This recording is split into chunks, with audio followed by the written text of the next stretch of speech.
On today's episode of Cult America, I am visiting Krakow's mysterious mounds.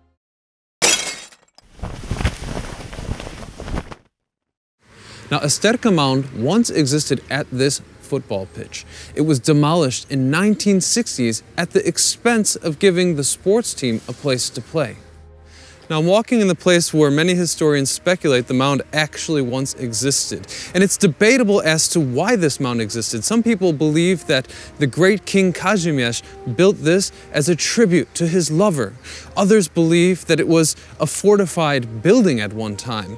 But the most common theory as to why this mound once existed was a mysterious astronomic phenomenon. Now, the other thought is that this may have been a burial site, but that is one of the theories that were indeed ruled out before its demise in the 1960s, as archaeologists did unearth and examine the contents of this mound.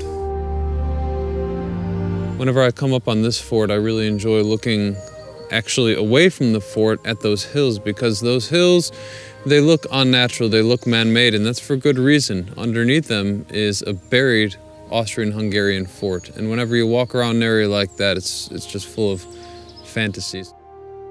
So this board actually claims that we're at the best viewing point of Krakow, and I would agree with that, but it also goes on to say that it's dedicated to the General Kosciuszko, I'm really sorry if I said that wrong, who is famous for fighting in both the Polish and American armies, and that this mound was actually constructed out of dirt used from the battlefield where he was fighting. And I'm curious if that's a symbolic amount of dirt, or if they actually, like, you know, hauled horses up here with dirt to build the whole thing. But either way, it's really pretty touching.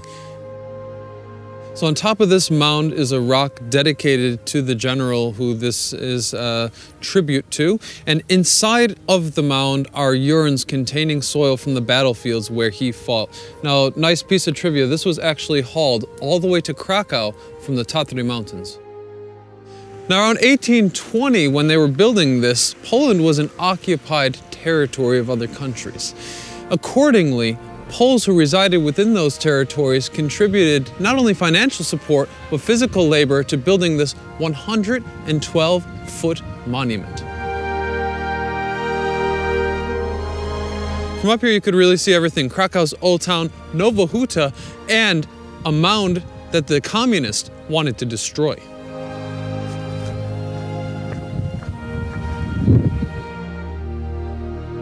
All right, now we're actually approaching Krakow's newest and biggest mound, Independence Mound. Now this mound has got to be my favorite one. It's just so quaintly located in the middle of a beautiful, stunning forest, kind of on the far outskirts of Krakow. So when you visit here, it's quiet, it's peaceful, and it's mysterious because of these ancient woods.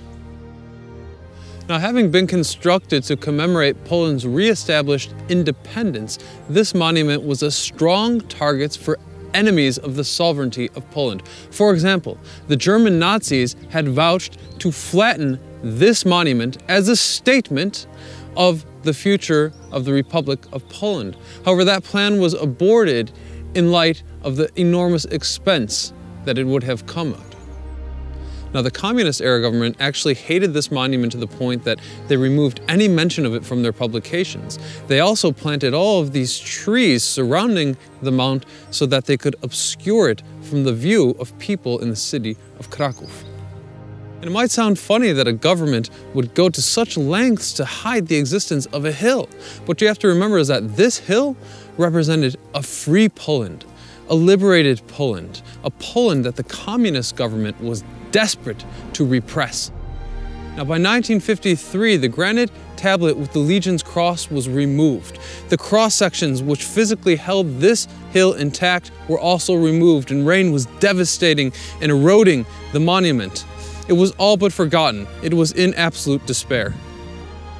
Now, by 1981, the communist government started to weaken. People decided they wanted to take back what was there. They began renovating the hill. They also transported dirt from various World War II battlefields where Polish armies fought and planted it here to be the grave of all graves. Now in 1995, just 5 years after the fall of communism, this place was completely restorated. Unfortunately, just 2 years after that, torrential rains and flooding demolished the monument once again. In 2002, the Polish government attended a ceremony to commemorate the final restoration of this monument. And what I love about this story is that this granite tablet is standing in front of me today because of Poland's insanely stubborn dedication to their sovereignty. I believe most countries would not have existed through the ages as Poland did. And this may be a small act in the scheme of Poland's history, but I think it's beautifully symbolic of Poland's will to survive.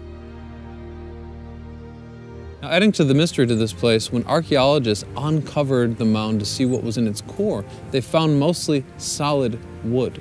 There were no bones, no sign of burial, but this was definitely an artificially made structure. And it's pretty amazing to consider that it has been here for centuries and centuries, and people are still visiting today. Now, this was once accompanied by 4 additional mounds, but those were destroyed so that Krakow could create its city wall. But if you look around the landscape here, you can see that it's very uneven, very artificially created. And it's clear from the rocks, the rubble, and the hills that there was much more to this place years ago. Now, adding a little bit of proof to astrological theory as to why these hills exist, if you were to stand on top of this mound on the morning of Beltane, the second largest Celtic holiday, and look directly at Kopiec Wanda, in the morning you would see the sun rise perfectly over the hill. It's amazing to me how hills can tell stories and also beg questions to be answered. And the question I have is, what is your theory on Kopiec Krakow and Kopiec Wanda? Why do you think they were built? What is behind the mystery? Please write me in the comment section below. Click the card to watch my visit to Kopiec Wanda, and follow me on Facebook, Twitter, Instagram, all of that. Thank you so much for watching.